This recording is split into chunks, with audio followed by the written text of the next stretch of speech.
Araka ny fampahafantarana izay navoaka tamin'ny tranonkalan'ny Ministeran'ny Raharaham-bahiny dia efa nisokatra ny fikarohana ireo olona izay ho atao maso-ivon'ny Madagasikara na solon-tenan'ny Madagasikara eo anivon'ny fikambanana iraisam-pirenena. Misy fepetra maromaro takina amin'ireo olona izay te hametraka izany antotan-taratasy izany.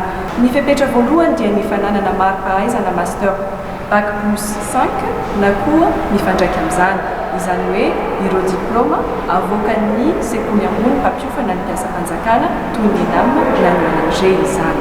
Anisan'izany ihany koa ny fananana traikefa na 10 taona farafahakeliny ao anatin'ny sampam-panjakana na koa avy amin'ny sehatra tsy miankina. Takina amin'ireo olona izay te handrotsaka ny dosieny ihany koa ny fahaizana ny mahakasika ny diplomasia na koa ny fifandraisana iraisam-pirenena izany. Ny olona afaka mandray anjara amin'izany dia tsy hanavahana na ny lahy na ny vavy.